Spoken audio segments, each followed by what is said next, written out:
ہے جو خدا کی اطاعت کرتا ہو۔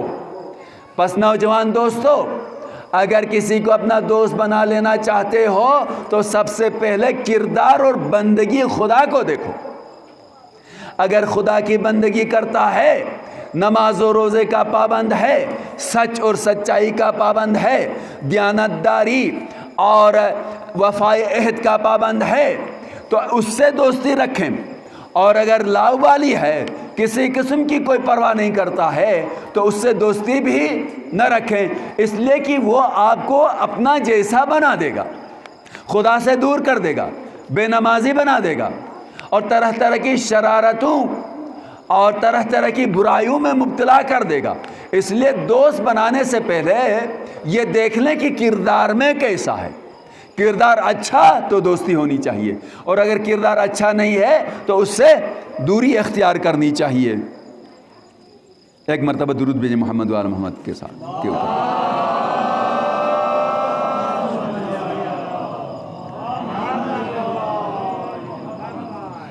رسول خدا صلی اللہ علیہ وآلہ وسلم نے فرمایا، المرء علی دین خلیلہ و قرینہ، آدمی اپنے دوست کے دین پر ہوتا ہے، اور جو اس کے ساتھ بیٹھتا ہے اس کے دین پر ہوتا ہے۔ یعنی بہت اثرات ہیں اس کے کہ جس کے ساتھ آدمی بیٹھتا ہے دوسرے پر اثر انداز ہوتا ہے، اس کا کردار، اس کی بات۔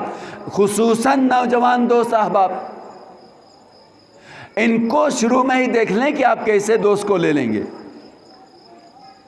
اور اچھا دوست آپ کو اچھائی کی طرف لے کے جاتا ہے۔ امام کاظم علیہ السلام سلیمان ابن جعفر سے کہتے ہیں کہ تم عبد الرحمن ابن یعقوب سے دوستی رکھتے ہو، مت رکھو اس کے ساتھ دوستی، اس لیے کہ وہ عقیدے کا فاسد ہے، یعنی اس کا عقیدہ غلط ہے۔ توجہ فرما رہے ہیں؟ اس کا خدا کے بارے میں عقیدہ ٹھیک نہیں ہے، تم اس کے ساتھ دوستی نہ رکھو۔ اس نے کہا، عرض کیا، مولا مجھے اس کے عقیدے سے واسطہ نہیں ہے۔ متوجہ تو ہیں آپ لوگ؟ بہت سارے بھی یہ کہتے ہیں مجھے اس کے ایمان سے، اس کے عقیدے سے واسطہ نہیں ہے، یہ اس کی اپنی ذاتی رائے ہے، میرا اس میں کوئی دخل نہیں ہے، میں اس میں نہیں جاتا، وہ اس کا عقیدہ اس کے لیے مبارک، ہماری ظاہری طور پر ہے۔ تو امام نے یہاں فرمایا کہ اس کا عقیدہ غلط ہے، باطل ہے، تم اس کے ساتھ دوستی نہ رکھو۔ راوی یہ عرض کرتا ہے، مولا میرا اس کی رائے سے، اس کے عقیدے سے کوئی واسطہ نہیں ہے، میرا عقیدہ تو صاف ہے نا، میرا عقیدہ تو صحیح ہے، لہٰذا جو ہے نا اس کا عقیدے پر تو میں نہیں جاتا، میرا عقیدہ اپنی جگہ پر صحیح ہے، میری فقط اس کے ساتھ دوستی ہے۔ امام فرماتے ہیں اگر تم اس سے دوستی رکھتے ہو، یا ہم کو، جملہ ہے، یا ہم کو ترک کر دو، یعنی ہمیں چھوڑ دو اسے اپناؤ، ٹھیک ہے، یا اسے چھوڑ دو ہمارے ساتھ رہو۔ نہیں ہو سکتا ہے کہ اس کے ساتھ دوستی بھی رکھو اور پھر ہمارا نام بھی لو۔ بہت سخت فرمایا یہاں پر جملہ امام نے کہ اگر تم ہمارے ساتھ ہونا چاہتے ہو تو اس سے دوستی ترک کرو، اور اگر اس کے ساتھ رہنا چاہتے ہو، اس کو دوست بنانا چاہتے ہو تو ہمارا ساتھ ترک کر دو۔ ترکنا یعنی ہمیں ترک کر دو۔ دیکھیں اس طرح سے بتا دیا، کتنا مشکل کام ہے۔ بس یہ اثر انداز ہوتی ہیں دوستیاں، اس لحاظ سے امام فرماتے ہیں کہ دیکھو جس کو دوست بناتے ہو خدا کی اطاعت کس حد تک کرتا ہے۔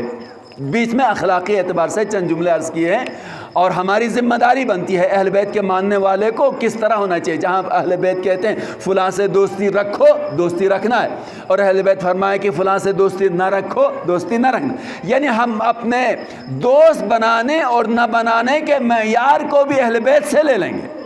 متوجہ ہیں؟ اپنا کوئی معیار نہیں ہوگا، معیار اہل بیت سے لیں گے۔ اہل بیت نے دوستی کا معیار کیا بیان کیا ہے، اس کے مطابق دوستی بنائی جائے گی۔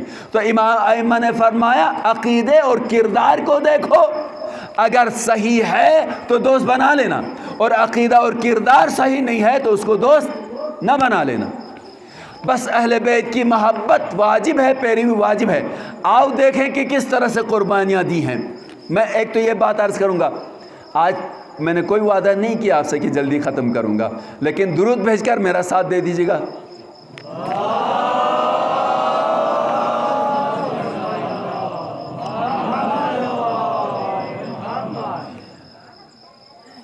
کو معلوم ہے کہ ائمہ معصومین علیہ السلام پر بڑا سخت وقت گزرا ہے، کوئی امام آسانی سے نہیں رہا۔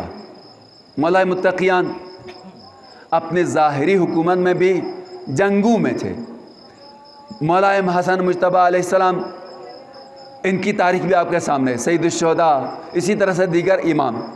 اب اس طرح کے ایک جملہ عرض کرنا ہے، اس طرح کے سخت زمانے میں کیسے لوگ امام تک پہنچتے تھے اور ائمہ سے فرامین لیتے تھے؟ جو امام صادق علیہ السلام سے اتنی روایت نقل ہوئی ہیں تو اتنی آسانی سے نقل نہیں ہوئی ہیں، بہت سختیاں اٹھائی ہیں۔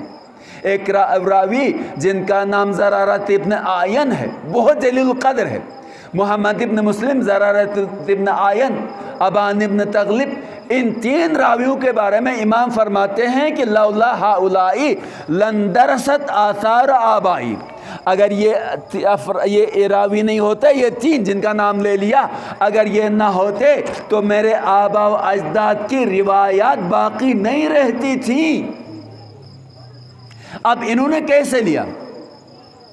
زرارت ابن آین کے بارے میں ہے کہ وہ کھیرا بیچنے، سبزی بیچنے کا پیشہ اختیار کیا۔